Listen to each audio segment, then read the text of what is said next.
जय हिंद दोस्तों, मैं हूं आपका दोस्त केबी और करंट अफेयर्स 2020 के लिए एक नई वीडियो में आप सभी का स्वागत है। तो आज की इस वीडियो में हम उत्तर प्रदेश राज्य के जो पिछले एक साल के सबसे महत्वपूर्ण करंट अफेयर्स हैं उनको यहां पर हम लोग डिस्कस करेंगे। तो ये हमारा पार्ट 1 होगा, जिसमें हम लोग जुलाई से लेकर के अगस्त माह के प्रश्नों को डिस्कस करेंगे और इसके बाद में जो हमारा दूसरा भाग आएगा उसमें हम लोग जनवरी से लेकर के जून के जो करंट अफेयर्स हैं उनको डिस्कस करने वाले हैं। तो पूरा वीडियो बहुत ही ध्यान से देखिए और वीडियो अगर आपको पसंद आता है तो इसे लाइक करने के साथ अपने सभी दोस्तों के साथ में शेयर करना बिल्कुल भी मत भूलिएगा। तो उत्तर प्रदेश में जो भी हमारी परीक्षाएं आयोजित होती हैं उन सभी परीक्षाओं के लिए यह वीडियो काफ़ी ज़्यादा महत्वपूर्ण होने वाला है। तो चलिए इस वीडियो की हम शुरुआत करते हैं। पहला प्रश्न है, फरवरी 2021 में किस राज्य में अंतर्राष्ट्रीय पक्षी महोत्सव का आयोजन किया जाएगा? तो एज यूजुअल इसका उत्तर होगा उत्तर प्रदेश। लेकिन आपको यहां पर यह ध्यान रखना है कि उत्तर प्रदेश के गोरखपुर जिले में इसका आयोजन होगा। कहां पर? गोरखपुर जिले में इसका आयोजन किया जाएगा और इसके बारे में जो घोषणा है वह उत्तर प्रदेश के वन और पर्यावरण मंत्री दारा सिंह चौहान जी के द्वारा की गई। किसके द्वारा? दारा सिंह चौहान के द्वारा की गई। तो ये पॉइंट भी आप ध्यान रखेंगे। वैसे अगर हम लोग केंद्र सरकार में वन, जलवायु परिवर्तन और पर्यावरण मंत्री की बात करते हैं तो उनका नाम है प्रकाश जावड़ेकर। तो ये पॉइंट भी आपको याद रखना है। अब उत्तर प्रदेश के गोरखपुर जिले की बात हुई है तो आप सभी को पता होगा गोरखपुर में गोरखधाम का मंदिर है जिसके महंत हैं वर्तमान के सीएम योगी आदित्यनाथ। और गोरखपुर में ही उत्तर प्रदेश का जो पहला गिद्ध प्रजनन और संरक्षण केंद्र है इसका निर्माण किया जा रहा है। इसके अलावा उत्तर प्रदेश राज्य में ही आपको शहीद अशफाकुल्ला खान चिड़ियाघर भी देखने को मिलेगा जिसका निर्माण इस समय किया जा रहा है। तो ये दोनों पॉइंट भी आपके लिए काफ़ी ज़्यादा महत्वपूर्ण है। अगला प्रश्न है, 30 नवंबर 2020 को पीएम नरेंद्र मोदी ने किस राज्य में 73 किलोमीटर लंबे 6 लेन हाईवे का उद्घाटन किया है? तो इसका उद्घाटन किया गया उत्तर प्रदेश राज्य में। कहां पर? उत्तर प्रदेश राज्य में इसका उद्घाटन किया गया। अब अगर हम लोग इस 6 लेन हाईवे की बात करते हैं जिसकी इमेज आप यहां पर देख सकते हैं, तो ये वाराणसी को जोड़ेगी प्रयागराज से। किसे? बनारस से हमारे प्रयागराज को जोड़ेगी और राष्ट्रीय राजमार्ग 19 के ऊपर इसका निर्माण किया गया है। तो ध्यान रखिएगा, इसका उद्घाटन किया पीएम नरेंद्र मोदी ने। अगला प्रश्न है, नवंबर 2020 को किस केंद्रीय मंत्री ने 5 राज्यों में हनी एफपीओ प्रोग्राम को लॉन्च किया? तो यहां पर यह लॉन्च किया गया नरेंद्र सिंह तोमर जी के द्वारा। किसके द्वारा? नरेंद्र सिंह तोमर जी के द्वारा लॉन्च किया गया, जो कि हमारे यहाँ के कृषि और किसान कल्याण मंत्री हैं। तो बस आप यहां पर ध्यान रखेंगे कि जो 5 राज्य इसमें शामिल हैं उनमें से एक राज्य हमारा था उत्तर प्रदेश। और ये प्रोग्राम है क्या? तो इसके अंतर्गत जो भी हमारे शहद के क्षेत्र में कार्य करने वाले लोग हैं, यानी कि जो शहद के हमारे किसान होते हैं, उनके उत्पादित किए गए शहद की यहाँ पर ब्रांडिंग की जाएगी और विदेशी बाजारों में इन्हें पहुंचाने में भी मदद की जाएगी सरकार के द्वारा। तो ध्यान रखिएगा, नाफेड की मदद से इसकी शुरुआत की गई है। अगला प्रश्न है, नवंबर 2020 में किस राज्य की सरकार ने prohibition of unlawful religious conversion ordinance 2020 को जारी किया? तो इसे जारी किया है उत्तर प्रदेश की सरकार ने। तो इस प्रश्न का ऑप्शन डी करेक्ट होगा। तो ये वही ऑर्डिनेंस है जिसके बारे में कहा गया था कि ये ऑर्डिनेंस लव जिहाद के विरुद्ध लाया गया है। तो ध्यान रखिएगा, उत्तर प्रदेश की जो सरकार है उसने गलत तरीके से धर्म परिवर्तन को रोकने के लिए इस अध्यादेश को जारी किया है। अब इसमें प्रोविजन क्या किए गए हैं? इसमें यह कहा गया है कि अगर इसमें कोई भी व्यक्ति दोषी पाया जाता है और धर्म परिवर्तन के लिए यहाँ पर कोई शादी की गई होगी तो उस शादी को पहले रद्द कर दिया जाएगा, यानी कि ये शादी पूरी तरीके से रद्द घोषित कर दी जाएगी और जो भी दोषी व्यक्ति होंगे उनको 10 वर्ष तक की सजा दी जाएगी। अगर कोई व्यक्ति दूसरे व्यक्ति का बलपूर्वक धर्म परिवर्तन करवाता है तो उसे 15,000 रुपए का जुर्माना देना होगा और 1 से 5 वर्ष की उसे सजा भी दी जाएगी। इसके अलावा अगर लड़की नाबालिग होती है, यानी कि 18 वर्ष की आयु से कम होती है या फिर शेड्यूल कास्ट या शेड्यूल ट्राइब समुदाय से वह होती है, तो फिर यहाँ पर जुर्माने की राशि को बढ़ा करके 25,000 कर दिया जाएगा और जो सजा है वह 3 से 10 वर्ष की होगी। तो ये प्रोविजन यहाँ पर उत्तर प्रदेश सरकार के द्वारा prohibition of unlawful religious conversion ordinance 2020 के द्वारा किए गए हैं। अगला प्रश्न है, नवंबर 2020 में किस टाइगर रिजर्व ने बाघों की आबादी को दुगना करने के लिए T2 times tiger conservation award 2020 को जीत लिया? तो ये जीता है पीलीभीत टाइगर रिजर्व ने। किसने? पीलीभीत टाइगर रिजर्व ने। और ये टाइगर रिजर्व आपको मिलेगा उत्तर प्रदेश राज्य में। तो ध्यान रखिएगा 2014 में जो उत्तर प्रदेश में पीलीभीत टाइगर रिजर्व है, यहाँ पर टाइगरों की संख्या थी 25। 2018 में इसकी संख्या हो गई 65।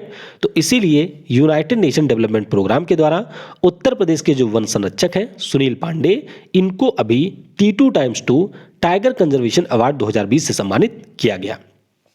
अगला प्रश्न है, पीएम नरेंद्र मोदी ने किस राज्य में 5555 करोड़ रुपए के ग्रामीण पेयजल आपूर्ति परियोजनाओं की आधारशिला रखी? तो इसकी आधारशिला रखी गई है उत्तर प्रदेश राज्य में। कहां पर? उत्तर प्रदेश राज्य में। अब अगर आप उत्तर प्रदेश से हैं तो आपको यह भी ध्यान रखना है कि इन ग्रामीण पेयजल आपूर्ति परियोजनाओं की आधारशिला मिर्जापुर और सोनभद्र जिले में रखी गई। कहां पर? मिर्जापुर और सोनभद्र जिले में रखी गई है। अगला प्रश्न है, नवंबर 2020 में मास्टर कार्ड ने किस राज्य में प्रोजेक्ट किराना लॉन्च करने की घोषणा की है? तो ये लॉन्च किया जाएगा उत्तर प्रदेश राज्य में। कहां पर? उत्तर प्रदेश में इसे लॉन्च किया जाएगा। अब ये कार्य क्या करेगा? तो मास्टर कार्ड जो यूनाइटेड स्टेट की एजेंसी फॉर इंटरनेशनल डेवलपमेंट है, उसके साथ में मिलकर के महिला वैश्विक विकास व समृद्धि पहल के अंतर्गत, किस पहल के अंतर्गत? महिला वैश्विक विकास और समृद्धि पहल के अंतर्गत महिला उद्यमियों के लिए इसकी शुरुआत करेगी। तो ध्यान रखेंगे आप कि जो प्रोजेक्ट किराना है वह 2 वर्षों के लिए उत्तर प्रदेश की राजधानी लखनऊ में लॉन्च किया जाएगा और बाद में इसे अन्य शहरों तक भी विस्तारित किया जाएगा। अगला प्रश्न जो कि काफी ज्यादा महत्वपूर्ण है कि नवंबर 2020 में किस राज्य की सुर सरोवर झील को भारत के रामसर स्थलों की सूची में शामिल किया गया? तो पहले आप ध्यान रखेंगे कि सुर सरोवर झील को ही हम कीथम झील के नाम से भी जानते हैं और ये हमारे उत्तर प्रदेश राज्य का है। तो इस प्रश्न का ऑप्शन 1 करेक्ट होगा। अब उत्तर प्रदेश में कहां पर आपको मिलेगा? तो ये आपको मिल जाएगा आगरा में। कहां पर? आगरा जिले में है कीथम झील, जिसे अभी भारत के रामसर स्थल साइट्स के रूप में दर्जा दिया गया है। और फिर आप यहां पर ध्यान रखेंगे कि उत्तर प्रदेश में इसी साल कुल मिलाकर के 6 रामसर साइटों को दर्जा दिया गया था। तो वर्तमान में हमारे देश में सबसे ज्यादा रामसर स्थल आपको उत्तर प्रदेश राज्य में मिलेंगे। कौन कौन से हैं? तो समसपुर का आपका हो गया, नवाबगंज का है, पार्वती अर्गा जो हमारे बगल गोंडा में है, समन पश्चिम बिहार की बात करते हैं, ऊपरी गंगा नदी की बात करें, सरसई नवर झील की बात करें, सैंडी की बात करें, तो इनके बाद में 8वां रामसर स्थल होगा सुर सरोवर झील। तो ये आप यहां से ध्यान रखेंगे। अगला प्रश्न है, नवंबर 2020 में किस राज्य की सरकार ने मिशन रोजगार नामक अभियान की शुरुआत की घोषणा की है? तो ये भी घोषणा की है उत्तर प्रदेश की सरकार ने। तो इस प्रश्न का ऑप्शन डी करेक्ट होगा। तो बस आपको ध्यान रखना है कि उत्तर प्रदेश की सरकार ने ये कहा है कि मार्च 2021 तक हम लोग सरकारी और जो भी हमारे प्राइवेट सेक्टर हैं वहां पर 50 लाख लोगों को नौकरी देंगे। तो काफी अच्छा जो कि यहां पर मारा है उत्तर प्रदेश के सीएम योगी आदित्यनाथ ने। तो ध्यान रखिएगा कि ये योजना शुरू की है उत्तर प्रदेश की सरकार ने। इसके अलावा आप ध्यान रखेंगे कि उत्तर प्रदेश की सरकार के द्वारा अयोध्या में जो सरयू नदी है उसके तट के ऊपर 5,84,572 दियों को जला करके एक बार फिर से Guinness book of world record में अपना नाम दर्ज करवाया गया। अगला प्रश्न है, भारत ने किस देश के साथ मिलकर के व्यापार को बढ़ावा देने के लिए तीसरे एकीकृत चेक पोस्ट यानी कि इंटीग्रेटेड चेक पोस्ट के निर्माण की शुरुआत की है? तो इसकी शुरुआत की है यहां पर नेपाल के साथ में मिलकर के। तो इस प्रश्न का ऑप्शन बी करेक्ट होगा। तो अगर आपको याद हो तो पिछले साल यानी कि 2020 की शुरुआत में ही हम लोगों ने डिस्कस किया था कि भारत और नेपाल के बीच में जो दूसरा इंटीग्रेटेड चेक पोस्ट था उसको लॉन्च किया था पीएम नरेंद्र मोदी ने वहां के पीएम केपी शर्मा ओली के साथ में मिलकर के। तो इसका नाम क्या था? उसका नाम था जोगबनी विराटनगर। तो वो जोड़ रहा था बिहार से। तो अब हमारे उत्तर प्रदेश में जो रुपई डीहा है, क्या नाम है? रुपई डीहा, यहां से इसका निर्माण किया जाएगा नेपाल के नेपालगंज तक। तो ध्यान रखिएगा तीसरा एकीकृत चेक पोस्ट नेपाल को उत्तर प्रदेश से जोड़ेगा। अगला प्रश्न है, पीएम नरेंद्र मोदी ने उत्तर प्रदेश के किस जिले में 614 करोड़ रुपए के विभिन्न प्रोजेक्ट्स को लॉन्च किया? तो इसे लॉन्च किया गया है वाराणसी में। तो वाराणसी जो कि पीएम मोदी का लोकसभा क्षेत्र भी है, यहीं पर पीएम के द्वारा विभिन्न प्रोजेक्ट्स को लॉन्च किया गया। तो इसमें आप कुछ प्रोजेक्ट को देख सकते हैं जैसे कि कृषि, पर्यटन और अधोसंरचना से संबंधित विभिन्न प्रोजेक्ट का उद्घाटन किया गया और उनकी आधारशिला रखी गई। 105 आंगनवाड़ी केंद्रों को लॉन्च किया गया, 102 गौ आश्रय केंद्रों का उद्घाटन किया गया। इसके अलावा पीएम के द्वारा जो गंगा नदी के तट पर दशाश्वमेध घाट है और जो खिड़किया घाट है, यहाँ पर पुनर्विकास प्रोजेक्ट की भी आधारशिला रखी गई। तो ये पॉइंट भी आप थोड़ा सा याद रखेंगे।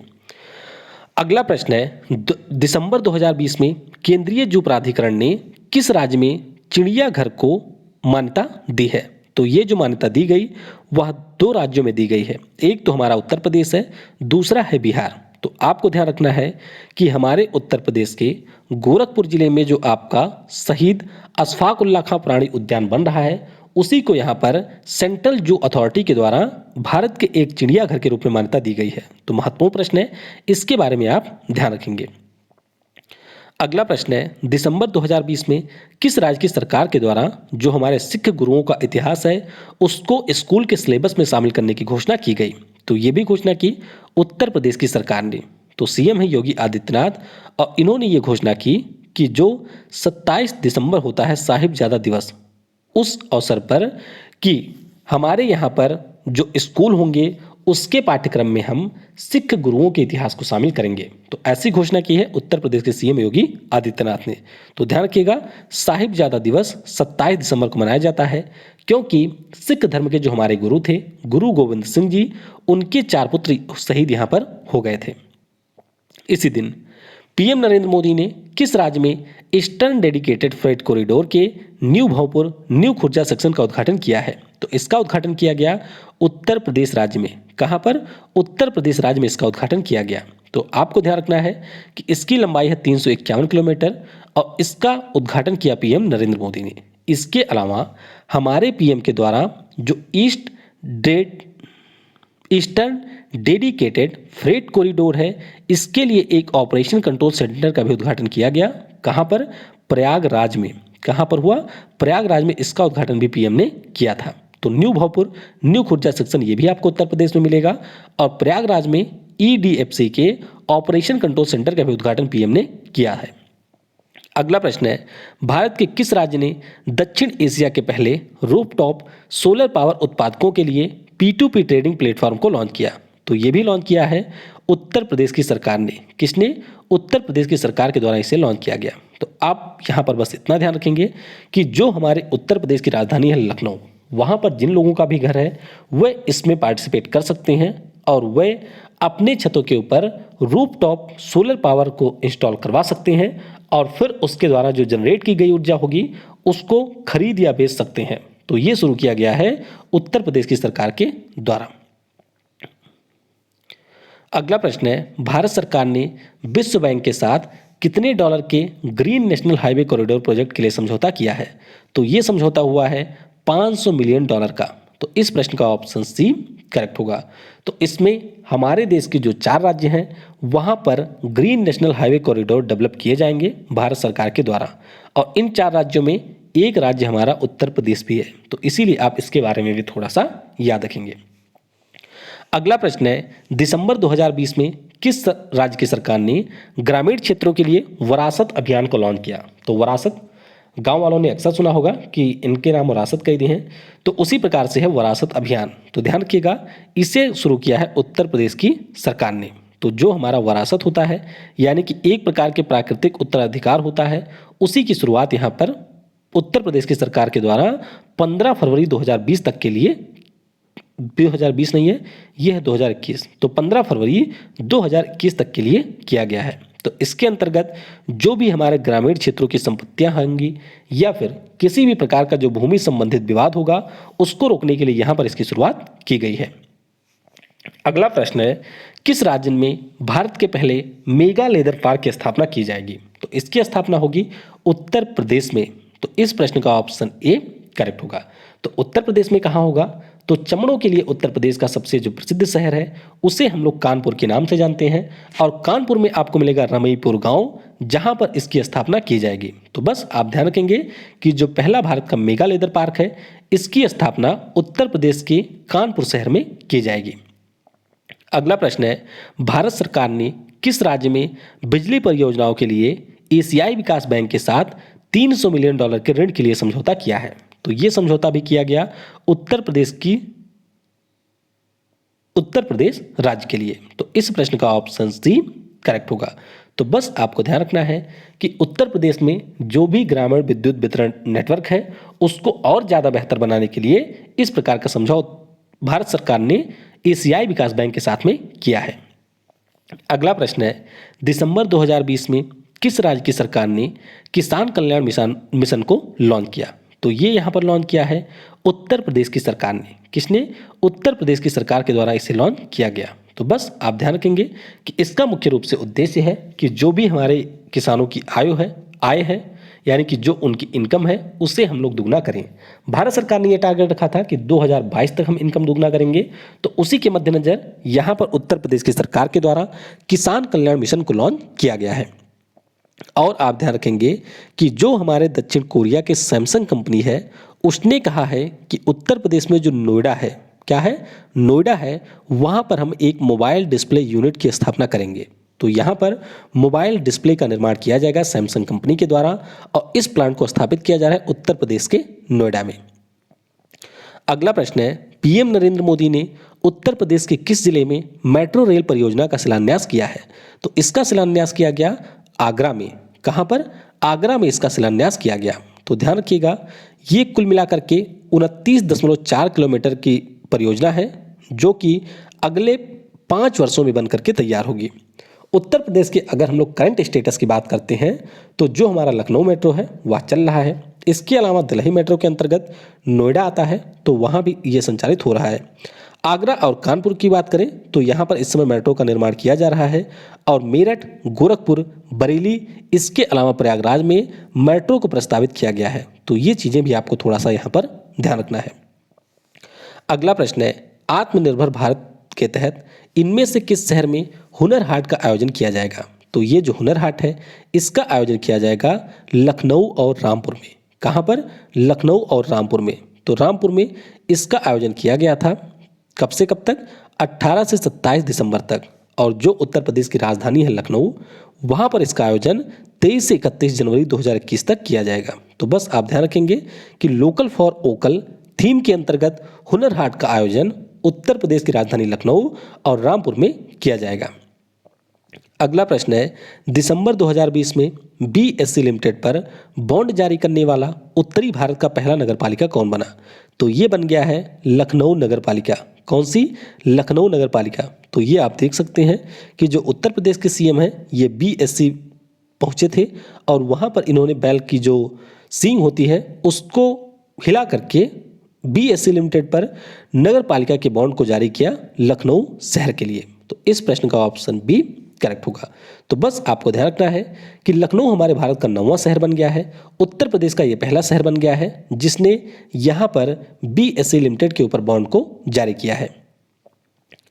अगला प्रश्न है, किस राज्य के सादिकपुर सिनौली को पुरातात्विक स्थलों और अवशेषों को राष्ट्रीय महत्व का घोषित किया गया? तो ये अवशेष आपको मिलेंगे उत्तर प्रदेश राज्य में। उत्तर प्रदेश में कहाँ? तो उत्तर प्रदेश में जो बागपत जिला है वहीं पर आपको मिलेगा सादिकपुर सिनौली। और यहीं के जो हमारे पुरातात्विक स्थल हैं या फिर जो हमारे अवशेष हैं उनको राष्ट्रीय महत्व का घोषित किया गया। तो बस आपको इतना यहाँ पर ध्यान रखना है कि इसे राष्ट्रीय महत्व का घोषित किया है हमारे आर्कियोलॉजिकल सर्वे ऑफ इंडिया ने। अगला प्रश्न है, किस राज्य की सरकार ने मेजर ध्यानचंद विजय पथ योजना को लॉन्च किया? तो ये जो योजना है इसे लॉन्च किया है उत्तर प्रदेश की सरकार ने। किसने? उत्तर प्रदेश की सरकार के द्वारा इसे लॉन्च किया गया। तो इस प्रश्न का ऑप्शन ए करेक्ट होगा। अब ये योजना है क्या? तो उत्तर प्रदेश में आपको इस समय एक सीएम के अलावा 2 डिप्टी सीएम भी मिलेंगे, यानी कि 2 उप मुख्यमंत्री भी हैं। एक है केशव प्रसाद मौर्य और दूसरे एक और हैं जो कि लखनऊ के ही प्रोफेसर थे। चलिए उनका नाम आप नीचे कमेंट में बताइएगा। तो अभी जो उप मुख्यमंत्री हैं केशव प्रसाद मौर्य, इनके द्वारा मेजर ध्यानचंद विजय पथ योजना की शुरुआत की गई है। कब की गई? तो 29 अगस्त को होता है जन्मदिन मेजर ध्यानचंद जी का, जिसे हम लोग राष्ट्रीय खेल दिवस के रूप में मनाते हैं। उसी अवसर पर इसकी शुरुआत की गई है। तो योजना है क्या? इसके अंतर्गत जो भी हमारे उत्तर प्रदेश राज्य के 19 अंतर्राष्ट्रीय स्तर के खिलाड़ी हैं, यानी कि इंटरनेशनल लेवल के खिलाड़ी हैं, उनके घरों तक संपर्क मार्ग का निर्माण उत्तर प्रदेश की सरकार करेगी। यानी कि उनके घरों तक यहाँ पर रोड कनेक्टिविटी को बेहतर बनाएगी उत्तर प्रदेश की सरकार। और इसी के लिए मेजर ध्यानचंद विजय पथ योजना को लॉन्च किया गया है। अगला प्रश्न है, केंद्रीय संस्कृति मंत्रालय ने भारतीय पुरातत्व सर्वेक्षण के कितने नए क्षेत्र बनाने की घोषणा की है? तो यहाँ पर कुल मिलाकर के 7 नए क्षेत्र बनाने की घोषणा की गई है, जिनमें से आपका जो एक क्षेत्र होगा वह उत्तर प्रदेश का भी होगा। तो उत्तर प्रदेश का कौन सा क्षेत्र है, ये आप ध्यान रखेंगे। तो उत्तर प्रदेश का इसमें है मेरठ। कौन सा है? मेरठ है। तो आपको याद रखना है कि वैसे आर्कियोलॉजिकल सर्वे ऑफ इंडिया के पूरे देश में 29 सर्कल हैं, इसके द्वारा 7 और बनाए जाएंगे और इन 7 में से एक आपका होगा उत्तर प्रदेश में, जो कि मेरठ जिले में बनाया जाएगा। अगला प्रश्न है, उत्तर प्रदेश की सरकार ने किस जिले के एयरपोर्ट का नाम बदलकर भगवान श्री राम के नाम पर रखने की घोषणा की? तो जो हमारे अयोध्या में एयरपोर्ट बन रहा है उसका नाम बदल करके भगवान श्री राम के नाम पर रखने की घोषणा की है। वैसे आपको एक पॉइंट ये भी ध्यान रखना है कि पहले जो उत्तर प्रदेश में फैजाबाद जिला था उसी में आता था हमारा अयोध्या। तो अब फैजाबाद से नाम हटा करके पूरा जो यहाँ पर रीजन है उसका नाम कर दिया गया है अयोध्या, यानी कि अयोध्या अब एक शहर से हट करके एक जिला बन गया है उत्तर प्रदेश राज्य का। अगला प्रश्न है, किस राज्य की सरकार ने मुगल संग्रहालय का नाम बदलकर छत्रपति शिवाजी महाराज संग्रहालय रखा है? तो ये नेक काम भी किया है उत्तर प्रदेश की सरकार ने, यानी कि इस प्रश्न का ऑप्शन डी करेक्ट होगा। तो आपको ध्यान रखना है कि उत्तर प्रदेश का जो आगरा जिला है वहीं पर आपको मिलेगा मुगल संग्रहालय, और अब इसका नाम बदल करके शिवाजी महाराज संग्रहालय कर दिया गया है उत्तर प्रदेश की सरकार के द्वारा। अगला प्रश्न है कि कमल रानी वरुण, जिनका अभी हाल ही में कोविड-19 के कारण निधन हुआ, किस राज्य की कैबिनेट मंत्री थी? तो ये कैबिनेट मंत्री थी उत्तर प्रदेश राज्य की। किसकी? उत्तर प्रदेश राज्य की ये कैबिनेट मंत्री थी और अभी इनका हाल ही में कोविड-19 के कारण निधन हुआ है। और आपको ये भी ध्यान रखना है कि ये कौन सी मंत्री थी। तो कानपुर के घाटमपुर से ये थी विधायक और वर्तमान में उत्तर प्रदेश की सरकार में तकनीकी शिक्षा मंत्री थी कमला रानी वरुण, और अभी इनका निधन हो गया है। और आप ध्यान रखेंगे कि उत्तर प्रदेश की सरकार के द्वारा एनआरआई एकीकृत पोर्टल को लॉन्च किया गया, यानी कि एनआरआई इंटीग्रेटेड पोर्टल जो है उसे भी उत्तर प्रदेश की सरकार ने भी लॉन्च किया है। अगला प्रश्न है, किस राज्य की सरकार ने नई इलेक्ट्रॉनिक्स विनिर्माण नीति 2020 की घोषणा की? तो ये भी घोषणा की है उत्तर प्रदेश की सरकार ने। किसने? उत्तर प्रदेश की सरकार के द्वारा इसकी घोषणा की गई। तो इस प्रश्न का ऑप्शन सी करेक्ट होगा। अब ये नीति का उद्देश्य है क्या? तो इस नीति का उद्देश्य है कि अगले 5 वर्षों में उत्तर प्रदेश राज्य में हम लोग 40,000 करोड़ के निवेश को आकर्षित करेंगे, यानी कि विभिन्न कंपनियों को यहाँ पर हम लोग आकर्षित करेंगे कि वह हमारे उत्तर प्रदेश में आकर के इन्वेस्टमेंट करें। और ये भी लक्ष्य रखा गया है कि इससे हम लोग 4 लाख लोगों को डायरेक्ट रूप से एम्प्लॉयमेंट देंगे। तो ये रखा है टारगेट उत्तर प्रदेश की सरकार ने, और इसीलिए इन्होंने नई इलेक्ट्रॉनिक्स विनिर्माण नीति 2020 की घोषणा की है। अगला प्रश्न है, किस राज्य की सरकार के महुआडीह रेलवे स्टेशन का नाम बदल करने के लिए गृह मंत्रालय ने मंजूरी दे दी है? तो ये जो आपका महुआडीह रेलवे स्टेशन था ये भी मिलेगा उत्तर प्रदेश राज्य में, और अब इसका नाम बदल करके बनारस रेलवे स्टेशन रखा गया है। क्या? बनारस रेलवे स्टेशन रखा गया है। तो ये रेलवे स्टेशन था कहाँ पर? तो ये आपको मिलेगा वाराणसी में, और अब इसी का नाम बदल करके बनारस रेलवे स्टेशन रखा गया है। इससे पहले हम लोगों ने डिस्कस भी किया था कि उत्तर प्रदेश में जो सिद्धार्थनगर जिला है वहाँ पर आपको मिलेगा नौगढ़ रेलवे स्टेशन, और इसका नाम भी बदल करके सिद्धार्थनगर रेलवे स्टेशन उत्तर प्रदेश की सरकार ने कर दिया है। अगला प्रश्न है, चेतन चौहान जिनका हाल ही में निधन हुआ वह किस राज्य की सरकार में सैनिक कल्याण, होमगार्ड और नागरिक सुरक्षा मंत्री थे? तो ये हमारे उत्तर प्रदेश की सरकार में मंत्री थे और अभी इनका निधन हो गया है कोविड-19 के कारण। तो ये भी आपको यहाँ पर ध्यान रखना है। वैसे चेतन चौहान जी के बारे में आपको सभी को पता होगा क्योंकि ये हमारे पूर्व भारतीय अंतर्राष्ट्रीय खिलाड़ी रह चुके हैं और उत्तर प्रदेश की जो भाजपा की सरकार है उसमें ये मंत्री थे, तो अभी इनका निधन हो गया है। अगला प्रश्न है, किस राज्य के वन विभाग ने 8 जिलों में चलाए गए वृक्षारोपण अभियान के लिए Guinness book of world record बनाया है? तो ये भी बनाया है उत्तर प्रदेश राज्य ने, यानी कि इस प्रश्न का ऑप्शन ए करेक्ट होगा। तो ध्यान रखिएगा, कुल 8 जिलों में चलाया गया था वृक्षारोपण अभियान और इसके अंतर्गत 1 घंटे के भीतर 240 स्थानों पर एक साथ रोपाई की गई और कुल मिलाकर के 25 करोड़ वृक्ष यहाँ पर लगाए गए। तो इसीलिए Guinness book of world record में उत्तर प्रदेश का नाम यहाँ पर दर्ज हुआ है। अगला प्रश्न है, किस राज्य की सरकार ने छात्रों के लिए यू राइज पोर्टल को लॉन्च किया? तो ये जो पोर्टल है इसे लॉन्च किया उत्तर प्रदेश की सरकार ने। किसने? उत्तर प्रदेश की सरकार के द्वारा यू राइज पोर्टल लॉन्च किया गया, यानी कि इस प्रश्न का ऑप्शन ए करेक्ट होगा। तो बस आपको ध्यान रखना है कि यू राइज का पूरा नाम है यूनिफाइड री imagine innovation for student empowerment. क्या नाम है? यूनिफाइड री imagine innovation for student empowerment. और जो doctor APJ Abdul Kalam technical विश्वविद्यालय है उसके द्वारा इस पोर्टल को डेवलप किया गया है।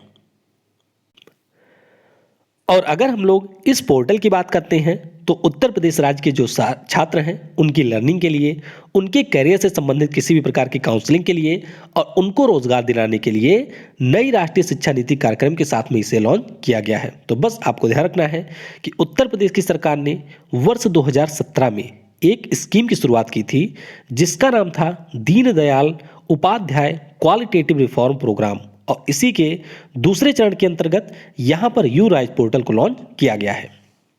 अगला प्रश्न है, सितंबर 2020 में किस राज्य की सरकार ने गरीब कल्याण रोजगार अभियान के अंतर्गत कुल मिलाकर के 8 पुरस्कार जीते? तो ये पुरस्कार जीता था उत्तर प्रदेश की सरकार ने। किसने? उत्तर प्रदेश की सरकार ने ये पुरस्कार जीता था। और फिर आप ध्यान रखेंगे कि उत्तर प्रदेश में आपको मिलेगा नोएडा, जहां पर सैमसंग अपनी डिस्प्ले यूनिट स्थापित कर रही है।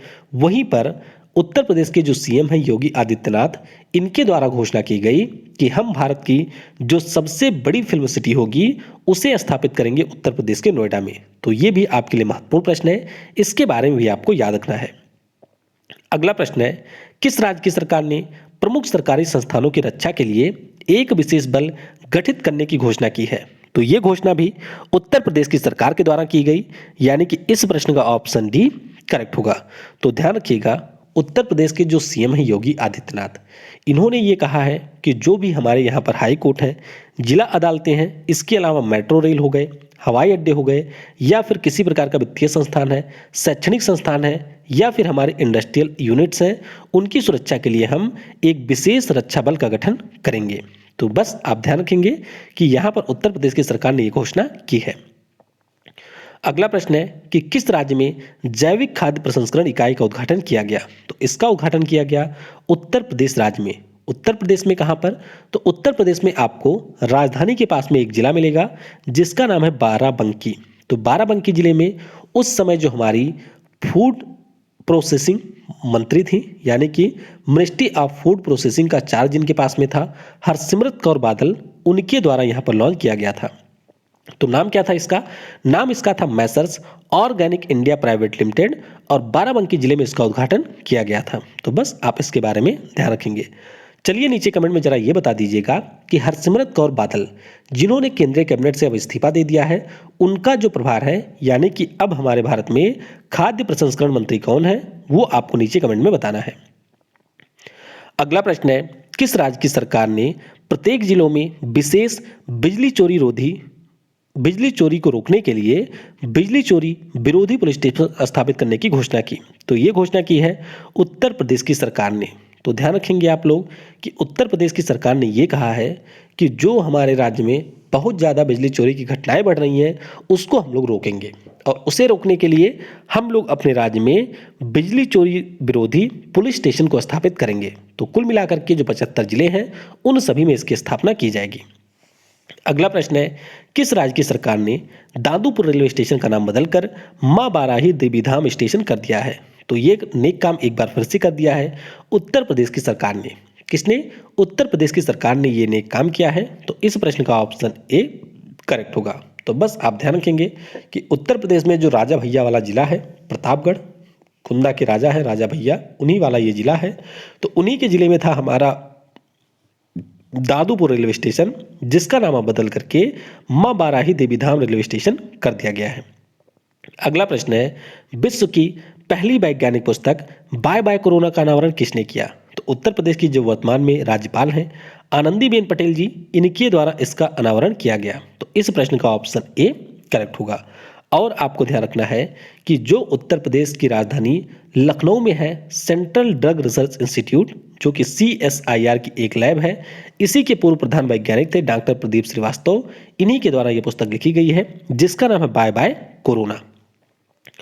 अगला प्रश्न है, अक्टूबर 2020 में किस राज्य की सरकार ने मिशन शक्ति कार्यक्रम को लॉन्च किया है? तो ये लॉन्च किया उत्तर प्रदेश की सरकार ने। किसने? उत्तर प्रदेश की सरकार के द्वारा इसे लॉन्च किया गया, यानी कि इस प्रश्न का ऑप्शन ए करेक्ट होगा। तो बस आपको ध्यान रखना है कि जो भी महिलाओं के साथ में हो रहे अपराध हैं उनसे निपटने के लिए यहाँ पर ये 6 महीना का एक अवेयरनेस प्रोग्राम होगा। तो इस प्रोग्राम को 2 स्थानों से लॉन्च किया गया। अब दोनों स्थान भी आपको ध्यान रखने हैं।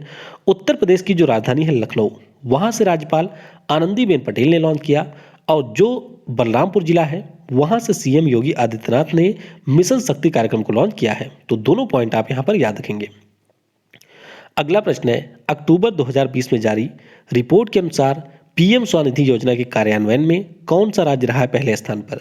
तो जून महीने में केंद्र सरकार के द्वारा पीएम स्वनिधि योजना की शुरुआत की गई थी, और इसके अंतर्गत ये लक्ष्य रखा गया था कि जो भी हमारे फेरी लगाने वाले लोग हैं उनको हम लोग 10,000 रुपए तक का ऋण देंगे। तो इसी का कार्यान्वयन किया गया उत्तर प्रदेश के राज्य के द्वारा, और जिसमें वह रहा है पहले स्थान पर। तो बस आप इसके बारे में ध्यान रखेंगे कि पीएम स्वनिधि, जिसका नाम है prime minister street vendors Atmanirbhar Nidhi, इसमें उत्तर प्रदेश रहा था पहले स्थान पर। अगला प्रश्न है, रानी लक्ष्मीबाई केंद्रीय कृषि विश्वविद्यालय के कॉलेज व प्रशासक भवन का उद्घाटन किसने किया? तो इसका उद्घाटन किया पीएम नरेंद्र मोदी ने। किसने? पीएम नरेंद्र मोदी के द्वारा इसका उद्घाटन किया गया, और ये आपको मिलेगा कहाँ पर? तो ये विश्वविद्यालय आपको मिलेगा उत्तर प्रदेश के झांसी जिले में। कहाँ पर? उत्तर प्रदेश के झांसी जिले में ये विश्वविद्यालय स्थित है। अगला प्रश्न है, केंद्र सरकार के द्वारा कितने वर्षों के लिए गिद्ध संरक्षण एक्शन प्लान की घोषणा की गई? तो ये घोषणा की गई है 5 राज्यों के लिए। कितने? कुल मिलाकर के 5 राज्यों के लिए इसकी घोषणा की गई है, यानी कि इस प्रश्न का ऑप्शन सी करेक्ट होगा। अब ये 5 राज्य हैं कौन कौन से?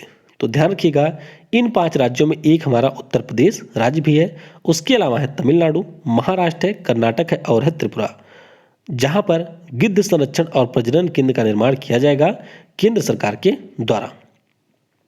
उत्तर प्रदेश की राज्य की जो पुलिस है, इसने अभी ये कहा है कि 112 नंबर पर कॉल करके आप अपने जो भी क्षेत्रीय बोलियां होती हैं, जैसे कि हमारे यहाँ का बोली तो यह हुए कि का हाल बाटे, कैसे हाल बाटे, तो अपने आप क्षेत्रीय भाषा में भी पुलिस से यहाँ पर किसी भी प्रकार की बात कर सकते हैं। तो ध्यान रखिएगा, ये शुरू कर दिया है उत्तर प्रदेश राज्य की पुलिस ने।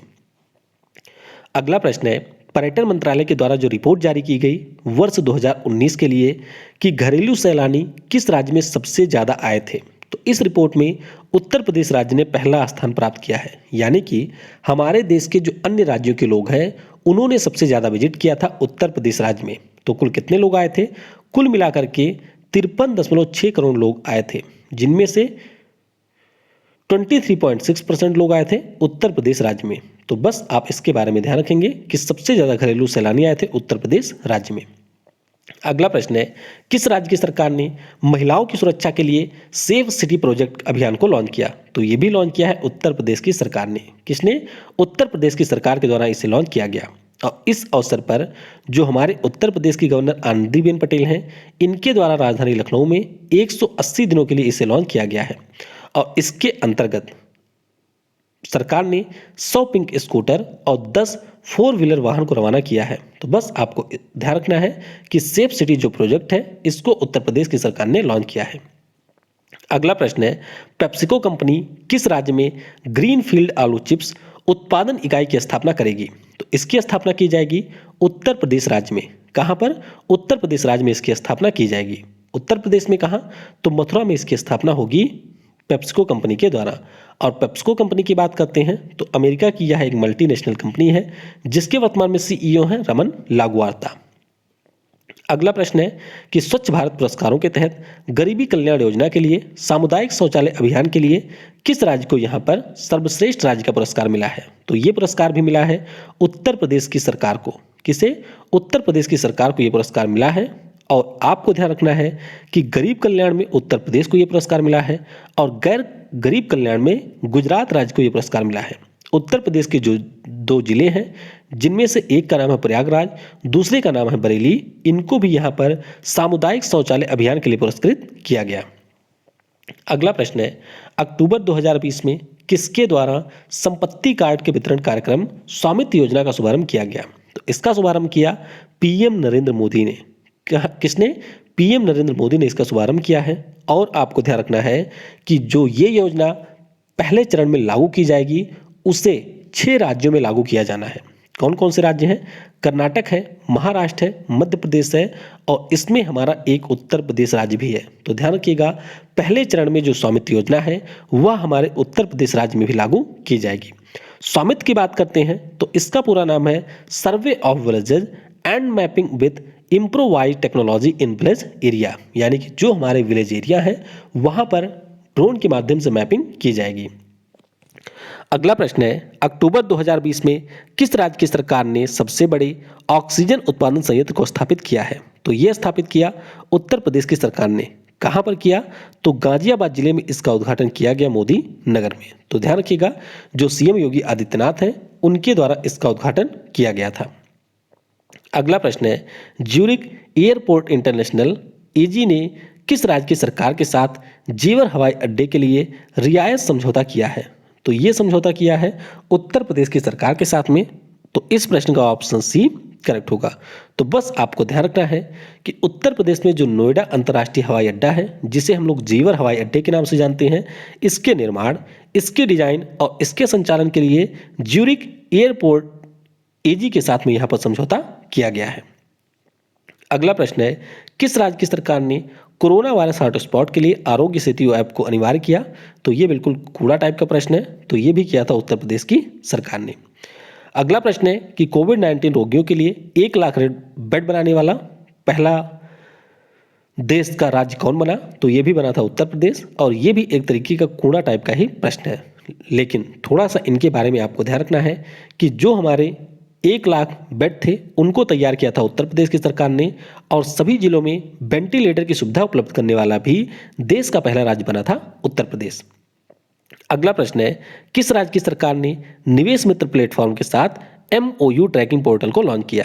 तो ये शुरू किया है उत्तर प्रदेश की सरकार ने। यानी कि अगर कोई भी इंडस्ट्री हमारे उत्तर प्रदेश राज्य में निवेश करना चाहती है तो यहाँ पर उनको गाइड करने के लिए उनके द्वारा जो हस्ताक्षरित किए गए मेमोरेंडम ऑफ अंडरस्टैंडिंग है, जिसे हम लोग समझौता ज्ञापन के नाम से जानते हैं, उनको ट्रैक करके कुशल कार्यान्वयन करने के लिए एक निगरानी तंत्र की स्थापना की गई है। तो ध्यान रखिएगा, इसकी शुरुआत की है उत्तर प्रदेश की सरकार ने।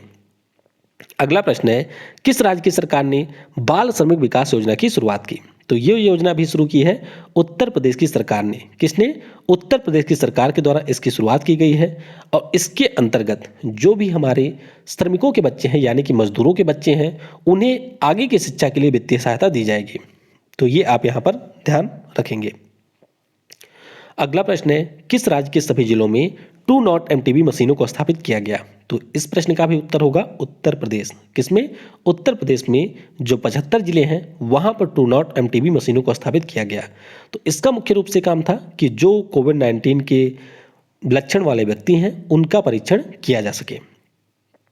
अगला प्रश्न है, किस राज्य की सरकार ने फ्लैटेड फैक्ट्री मॉडल बनाने की योजना अपनाने की घोषणा की थी? तो ये घोषणा की थी उत्तर प्रदेश की सरकार ने। यानी कि इस प्रश्न का ऑप्शन डी करेक्ट होगा।